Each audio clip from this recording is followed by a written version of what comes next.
নমস্কাৰ বন্ধুসকল, মই আজি আপোনালোকক দেখুৱাম 26 নং পশ্চিম বিলাসীপাৰা সমষ্টিৰ এইবাৰ ৰাইজৰ দলৰ মনোনীত প্ৰাৰ্থী আলী আকবৰ মিয়াৰ কেইটামান গুৰুত্বপূৰ্ণ ভাষণ।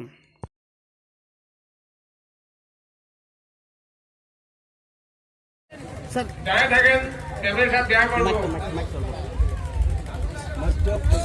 প্ৰথমতে আপনি ইউডিএফৰ 15 বছৰৰ ভেটি এই 15 বছৰীয়া ভেটি আপনি বিনষ্ট কৰি পেলাই আপুনি কেনেকুৱা প্ৰস্তুতি লৈছে স্যাৰ?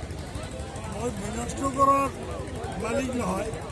ইউডিএফৰ ছলবাজি, মিথ্যাচাৰিতা, ইউডিএফৰ ধনবাজি এইবিলাকৰ বিৰুদ্ধে মোৰ আৱাজ পাব্লিকে মোক মহব্বত কৰি আছে। আপোনালোকে চাইছে, এটা বস্তু চাইছে, তেওঁলোকে 2000, 2500কে 1500কে টকা দিয়ে এটাকে চাইকেল মটৰ। মোৰ 2000, 2500 চাইকেল মটৰে মোক ৰিচিভ কৰিছে। নমিনেশ্যন দিয়াৰ দিন হৈছে, 100 টকা মই দিয়া নাই। এই কথাই প্ৰমাণ কৰিছে ইউডিএফৰ কোনো ভিত্তি আমাৰ সমষ্টিত নাই। ইউডিএফৰ যে জালিয়াতি, ছলবাজি এইবিলাকৰ বিপৰীতে ৰাইজে সংগঠিত হৈছে, ৰাইজৰ দলৰ প্ৰতি আকৰ্ষিত হৈছে। আজি যিটো চিনাৰী সাংবাদিক বন্ধুসকলে চালে, মই আৰু কি কোৱাৰ প্ৰয়োজন আছে?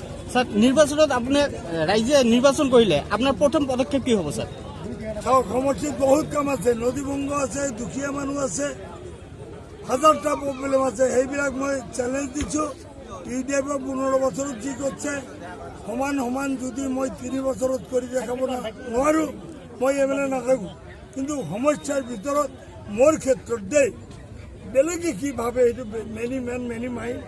মোৰ যিটো আলী আকবৰ মিয়াৰ যিটো মাইণ্ড, এই যে বেকাৰ ল'ৰাবিলাক 200, 300, 400 ল'ৰাৰ কাৰোবাৰ যদি ঘৰ, কাৰোবাৰ যদি চাইকেল মটৰ, কাৰোবাৰ যদি 1 বিঘা মাটি ব্যৱস্থা কৰিব নোৱাৰোঁ, মইতো এমএলএ থকাৰ যুক্তি নাই।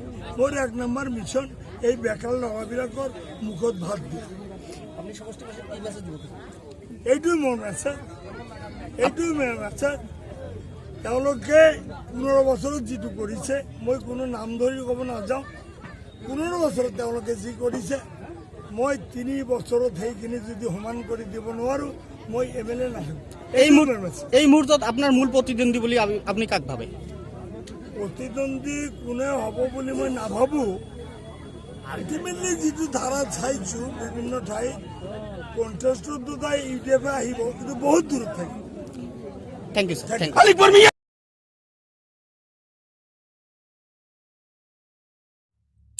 বন্ধুসকল, গোপন টিপছ ইউটিউব চেনেলটো আপোনালোকে ছাবস্ক্ৰাইব কৰি দি দিব আৰু কাষত থকা বেল আইকনটো আপোনালোকে দবাই দি দিব।